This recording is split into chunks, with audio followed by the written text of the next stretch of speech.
girls, and welcome back to virtual art class. I hope y'all had an amazing spring break, and I'm so glad that y'all are back. All right, so I thought since it is just now getting to be super nice outside, we're having some great spring weather, I thought we could draw spring landscapes today. Now, we've kind of had some practice with landscapes in the past. If you remember, about a month ago for Dr. Seuss Week, we did Lorax landscapes. So we're not doing that today. Today we're just doing normal landscapes that you would see on a normal day. So just a refresher, when we're talking about landscapes, we have a foreground and we have a background, okay? All right, the foreground, remember, is what's closer to you. It's gonna look bigger, and things that are farther away in the background are gonna look smaller, okay? All right, so let's go ahead and get started. So, when you're drawing out our landscape, make sure your paper is long ways like this, that it is landscape. It's not straight up and down in portrait, because we need lots of room going side to side. All right, let's start out by drawing where the horizon line or where the sky is gonna meet the grass. So we're gonna go right here, right about in the middle, and draw a straight line all the way across. There we go. Okay, so everything down here is gonna be the grass, maybe a little river down here, and everything up here is gonna be kind of in the sky. Maybe we can add some mountains up here, and then the sun and some clouds. Okay, let's start off down here in the grass. Why don't we add a little river kind of winding through? And instead of drawing a river straight with a straight line, we're gonna make it kind of wavy, because rivers aren't totally straight. They weave back and forth. So I'm just gonna pick a random point on the line. I'll pick right here. All right, now I'm gonna do a wavy line. Boop, there we go. That kind of moves on down. I didn't go straight down to the bottom. I kind of went more towards the side. Okay, now the next thing we're gonna do is we need to add another line for this river.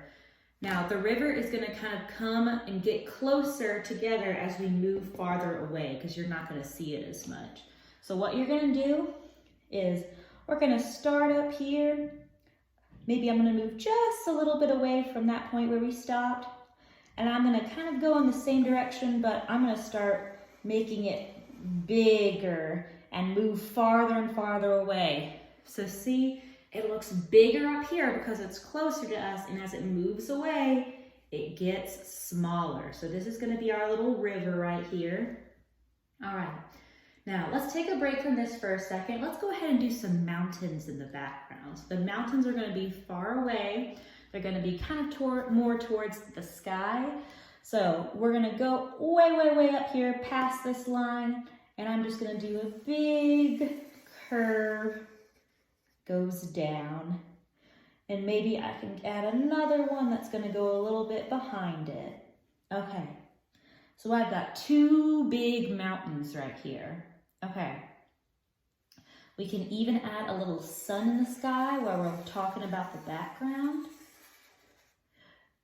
You can add some sunshine.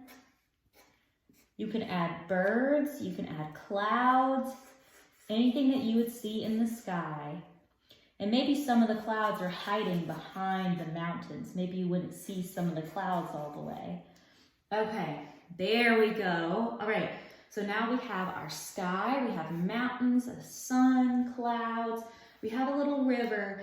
I think the last thing we need is maybe we need some trees down here. Now trees would be in the grass, so they would start out down here. All right, remember from our Lorax drawing, we were doing truffula trees. The ones that are closer are gonna look pretty big. Okay, so let's go down here towards the bottom of the paper, and let's just draw a big tree trunk. I just like to start off with a big curve, and it can go past this line right here where the grass is, since it's gonna be going into the sky. Okay, let's do another curve on the other side. Ooh. Now there's lots of different ways to draw trees. This is just how I draw it, because it's a little bit easier. All right, so you start off with these two big curves. Maybe we can add some little branches in here. I'm kind of just drawing almost like little letter V shapes. All right, and then for the leaves, they're kind of look like the clouds almost because they're going to be kind of fluffy and crunchy. So we can go ahead and add maybe a little bumpy line for some leaves.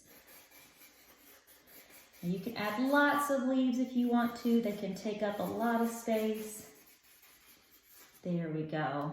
Okay, maybe you want to add even more. Kind of filling up around the tree. There we go. Okay. Now, if this is our tree right here, maybe we have some grass growing at the very, very bottom. There we go. Okay. Now, at this point, it's okay. You see how it kind of overlaps right there? You can erase that if you want to, but we're going to color over it anyway, so it is not going to matter. All right. I'm going to go ahead and add another tree on the other side the exact same way. This marker is diamond. 1 minute. Let's try this one. Hey, there we are. Okay. All right, so I'm going to draw another little tree over here. Maybe I could make it a little bit smaller. I'm still going to make sure I have some nice big crunchy leaves over here.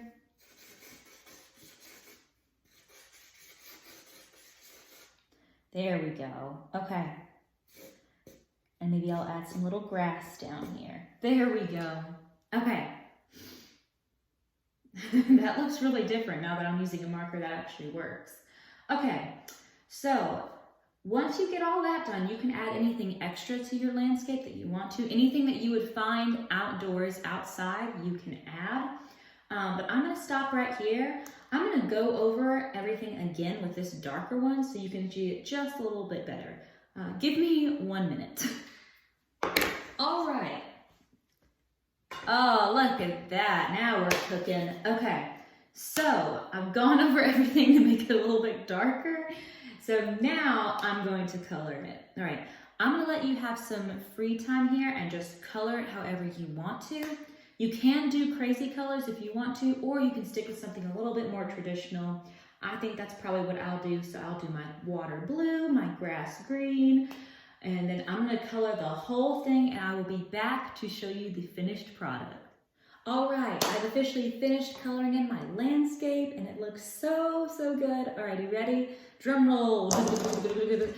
Ah, there we go. Okay, you see it looks so much better with color. I did it pretty traditional, so I did green grass with brown tree trunks, green leaves, blue water.